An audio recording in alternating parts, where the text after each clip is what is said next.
Louise, before we just get into Irish Water, let's just kind of set the scene for where it is about the housing czar. Where do we stand right now? Is the government still wedded to the idea, even if it isn't wedded to the candidate? It's certainly wedded to the idea anyway, and there was this very strong message last week, and I suppose over the weekend as well, that there will be a housing activation office and there will be someone in charge of that. I think the big question now is who. We saw spectacular fallout last week. We all thought and we all assumed going into the Housing Cabinet Subcommittee on Thursday afternoon that Brendan McDonagh, the NAMA chief, would be appointed to that role. There was some questions over his salary. We do know that his existing salary is $430,000. I guess there was some speculation about whether or not that would be negotiated down and what exactly would happen there. Fine Gael effectively put a stop to that appointment last week, and then Brendan McDonagh subsequently pulled out. So there will be someone. Paschal Donoghue was saying this afternoon that he does not think it's going to be difficult to get someone to fill this role. I think there's a hell of a lot of people that would disagree with them, seeing what's gone on over the last couple of weeks. We've already seen a couple of names. I know the Sunday Independent were suggesting people are like Robert Watt, and the head of the LDA perhaps could take it over. So there will be someone, but I think this is really going to kick off again tomorrow when Leaders' Question starts and the Dáil begins to sit, because it's a bit of a mess, I think it's fair to say. Robert Watt is basically the civil service version of the army, isn't he? That basically you come up with some idea that someone needs to do and you just decide that Robert Watt is going to be the man to do it. Barry Ward, do you think that the government will be very easily able to find somebody to fill that role, given the amount of pushback that there's been, not alone about Brendan McDonagh and the salary he might have gotten, but that might have poisoned the well for anyone else? Well, I hope we will be able to find someone. I hear what Paschal Donoghue has had to say on this, and I'd have faith that he knows his business in that regard. What's important is that we have the Housing Activation Office. It's less important about who's going to head that up, as more important that it happens, that it's effective, and that it ties together the very strands that need to be tied together to get housing commencements, housing completions, and the delivery of housing, particularly where you have multi-agency problems, to draw them together to make sure we can deliver. Given that story that was on the front page of the Mail today, that Brendan McDonagh was going to be retaining his $430,000 irrespective of the circumstances at the end of the year, that would suggest that Simon Harris was maybe wrong to balk at the idea of Brendan McDonagh getting that salary, that he should have just accepted the candidate as being the best man for the job because he's going to get the money anyway, and the office would now be up and running, or at least in the process of getting up and running, instead of still going around looking for someone to be its CEO. Well, no, in fairness to Simon Harris, what he said was that there had not been an identified candidate and a salary had not been agreed. He was quite right in that regard. It is unfortunate that such a brouhaha has been made about this, and you're quite right, it may well impact on other candidates who might want to take the job. Brendan has himself removed his name from contention. I can totally understand why that is the case, but everything Simon said was correct in terms of where the government's position on it was. Paschal Donoghue was consulted about the possible candidacy at sometime in the middle of April. So how could Simon Harris say that the process wasn't followed? Well, no, what Simon Harris said was that the government had not identified or chosen a candidate and a salary had not been appointed. He's quite right in that regard. The Housing Minister went on the news at one to say who his preferred candidate was. And the Housing Minister is entitled to say that. That's his opinion. He's entitled to express his view. But when he speaks, he's not speaking on behalf of the government? He didn't say the government had decided to appoint somebody, which is what the narrative was from the opposition and in some of the media outlets who maintained that the government had appointed someone. That's not the case. The government had not agreed either the salary or the person. And of course, individuals within the government might have preferred candidates and might have people they think would do a good job in that regard. That's normal too, but the government hadn't made that decision. Conor Sheehan, is there an argument that the opposition of your party, the Social Democrats, PPP and others in the Dáil will have now made it almost impossible for the government to find someone to take up this job? Well, look, the first thing I would say is that this has been handled really, really badly. I mean, one of the things we noticed last week was any time I noticed when there was Fianna Fáil ministers in the Dáil, there was an absence of Fine Gael ministers, and there was Fine Gael ministers in the Dáil, there was an absence of Fianna Fáil ministers. There clearly was an issue there. And couldn't get their own backbenchers to stand behind them, basically. The fact of the matter is, it's not credible, in my view, for Simon Harris to say that, you know, Fine Gael were blindsided by this, because Minister James Brown floated this in the media at several occasions in an interview in the Irish Independent in February, and he essentially appointed Brendan McDonagh on the News at 1. And if he's not, when he speaks, speaking collectively on behalf of the government, I think that's really worrying. I want to see somebody appointed, but I want to see the Strategic Housing Activation Office set up exactly as was outlined in the Housing Commission report. And does that mean having a CEO? Well, that means, one, having a CEO, but that means actually having the role and the office underpinned by legislation. And I think that's the difference between what government are proposing and what the Housing Commission proposed in its report. Louise, you want to come in on that? I just want to say, like, Barry is correct in some senses, but he's also wrong in some senses. Yes, there was no agreement to appoint Brendan McDonagh as CEO, but he was the only name on the table, and that is very evident by the fact the government now has to go and look for someone else. The dogs on the street knew that Brendan McDonagh was going to be the CEO, and it was all but thought and all but assumed that he would be signed off on Thursday until that row broke out. So yes, while the official government line is no one was appointed and there was no name agreed and no salary agreed, it wasn't agreed, but it was about to be agreed. Was it strictly necessary, Barry, for there to be cross-government agreement on it? If this has been set up within the Department of Housing, the Fianna Fáil side on this, their briefing is that it's within the Department of Housing, it's run by a Fianna Fáil minister, you have to let that minister get on with it. And they're suggesting that basically Simon Harris wants to micromanage the process when really he didn't have to. I don't think there's any micromanagement there, but I don't think either it's a good thing that any minister would make an appointment of this magnitude, where in the case of Brendan McDonagh would have carried a salary of such a huge amount. I don't think any minister should make that without the buy-in of the whole of Cabinet. Conor said, like Simon Harris said, that he was blindsided. I don't think he ever said that. I think he made a fairly clear statement, and Louise has acknowledged that what he said was absolutely correct. I'm not saying that there were loads of other candidates floating around. I'm not saying that. What I'm saying is very clearly there was no agreement at government level, and there should be for appointment of somebody. Why would one ministry want to go ahead with something like that without buy-in from the whole government? Will the new CEO of this unit, czar, whatever title you want to have, will they have the powers that they'll need to be able to kick down doors? We're talking to John Moran earlier on. He suggested that basically the only structure that you might have that could possibly bring all the powers together is within the Department of the Taoiseach. It's not clear at all that this new czar, whoever it is going to be able to enforce delivery of infrastructure for utilities and whatever. And if they don't have that power, then they're just shouting into the void. I hear what you're saying, and I do think there is a role for the Taoiseach as opposed to the Department of the Taoiseach generally in terms of knocking heads together when that's required. But I see the role for the Housing Activation Office more so to identify where strands and silos are not working, to break down the barriers between them and ensure that they work together. Because if you don't have that coordinated approach to delivering housing, what you end up having is a situation where, let's say, one utility isn't ready to go, another one isn't cooperating, whatever it might be.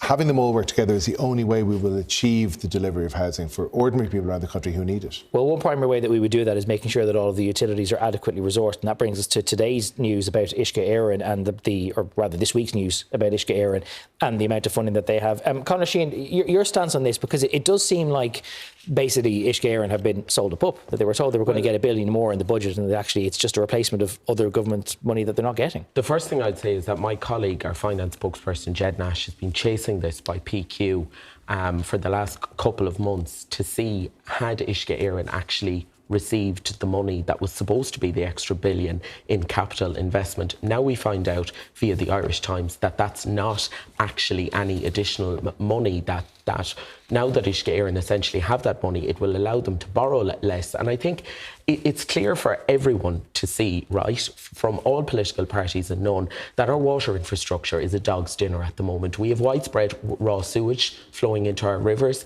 and into our seas. We have issues where we can't connect housing. We have huge issues in my own county, the county town of Newcastle West, for example. And Did you bring it up with the mayor on the way out? Pardon? Did you bring it up with the mayor on the way out? The mayor and I would be on the exact same page on this. And the fact of the matter is we need to get serious about this because we know what the issues are in terms of housing delivery. If you look at the Central Bank report from a couple of weeks ago, they're very clear. And what we have is a failure to adequately invest in infrastructure. And we need to invest in our water infrastructure, and we need to build capacity and resilience in our electricity infrastructure. And I think it's absolutely unbelievable that the government announced this figure in the budget last October as additional money when it's become clear, much like the apparent 40,000 that two reports said could be delivered and everybody else said wasn't going to happen. And this, to me, screams of another pre-election stunt.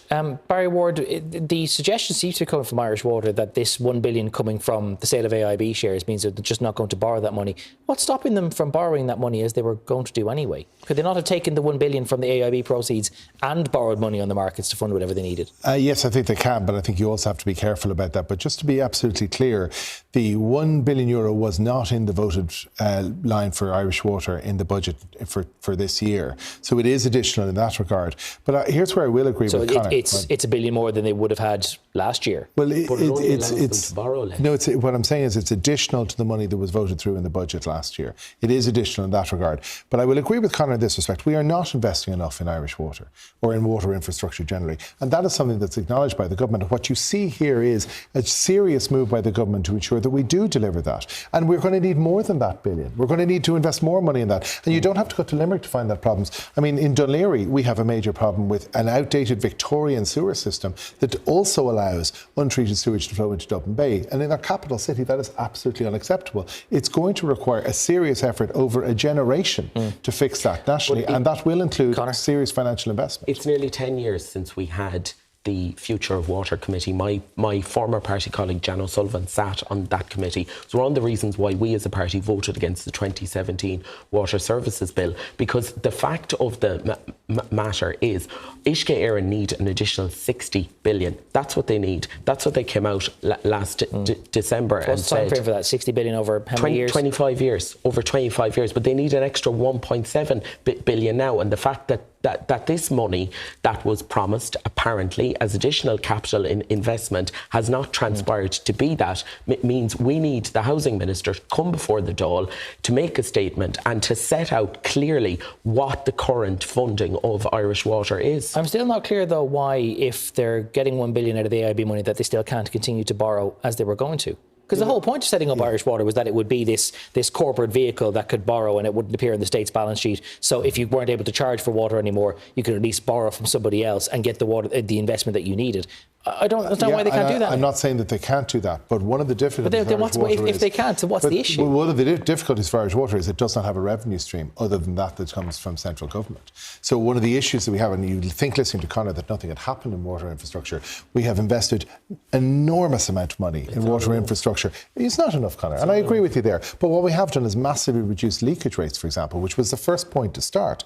Because as long as you're treating water and having it pour into the soil through burst pipes and things like that, you're literally pouring water and money down the drain. So that was something that 40% of we're water not losing. No, sorry, I beg your pardon. We're losing 27% of water nationally. That is down from 40%, Conor. So we've actually made an enormous amount of progress in terms of leakage rates. And you still have a situation, and I find this in my constituency all the time, where there's a constant leakage reduction programme ongoing. That is the result of significant investment. But I agree it's not enough. And what this government is doing is saying we are committed to improving that water infrastructure over time, but we have to do it in a way that is actually sustainable. So in the same way that Labour announced they were going to build an extra 1 million houses, we can't say we can't. Half those million houses were retrofits. But we did that.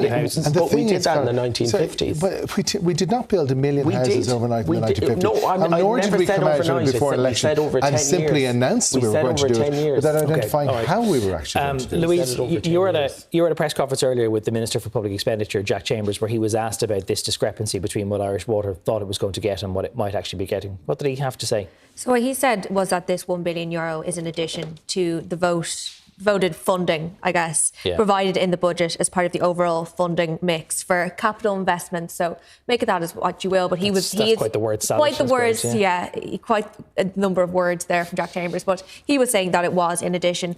What he was also saying is, and I think he acknowledged, and I think everyone, across the Dáil chamber acknowledges that water is a huge issue and water infrastructure is a huge issue, and it is going to prevent the building of houses. So what Jack Chambers was saying is the National Development Plan will be released and redone for July, hopefully all going well, and that Uisce Éireann will be looked at as part of that. Don't forget, we also have the Apple money coming down, near €14 billion.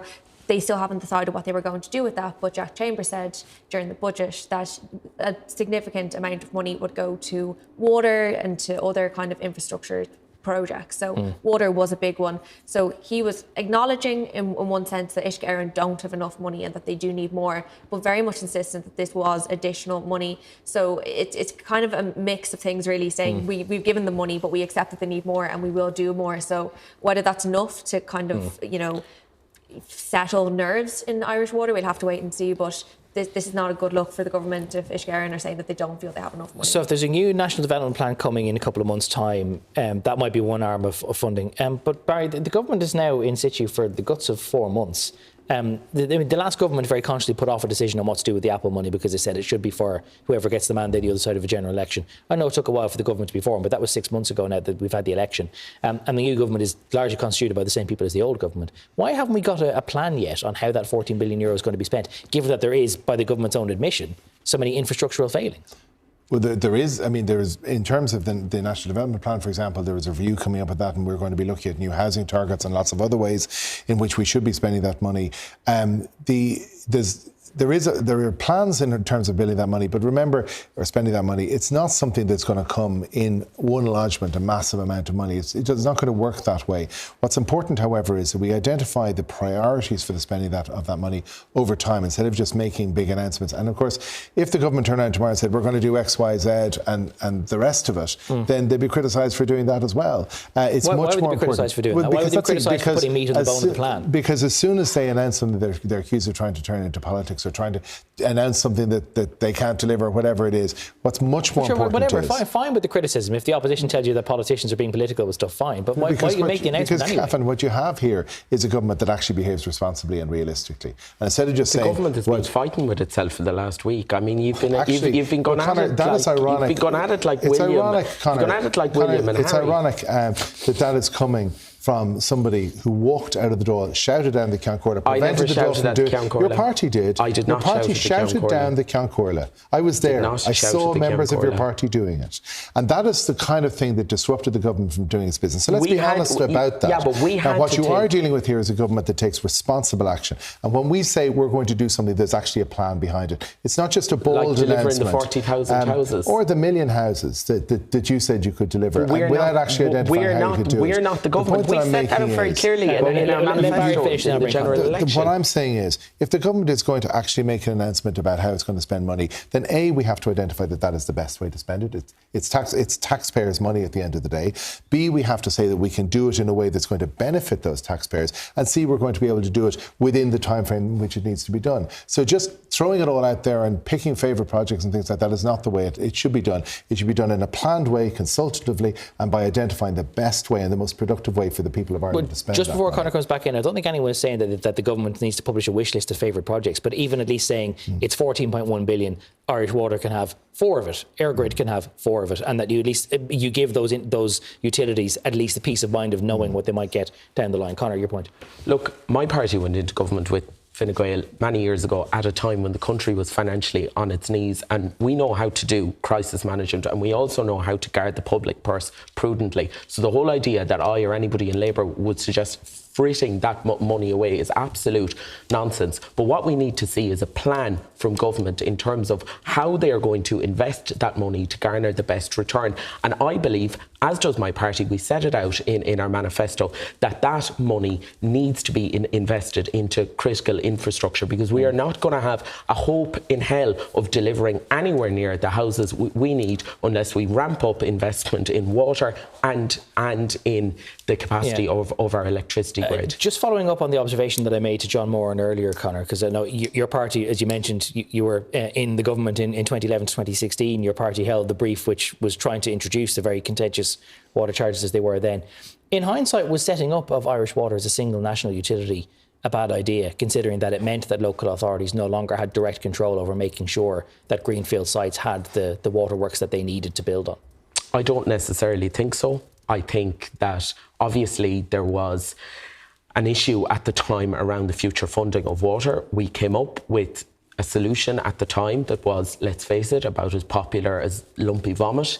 And we got our answer in the 2016 general election. And, that's the judgment that the people made, and the people are never wrong. So we have to deal with that as much as any other party, But I do think setting up a single national utility was the right thing to do. And I stand over that. Without prescribing metaphors, Louise, is it likely to make the Dáil agenda tomorrow?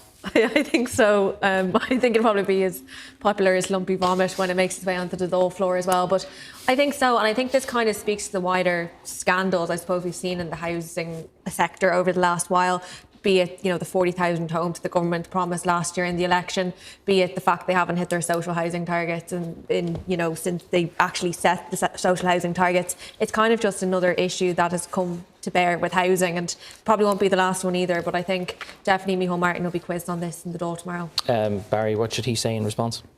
Well, I think, again, I don't agree with everything that Louise has said there. If you look at delivery and housing, of course the figures that we see now are disappointing, but I think what's most important is what's in the pipeline. Okay. And we look at the fact that commencements are up hugely, and that gives us great promise for the future. Right, we will leave it there for now. By the way, 4-3 to Inter, but thanks for staying with us anyway. My thanks to Barry Ward, to Conor Sheehan and to Louise Burne.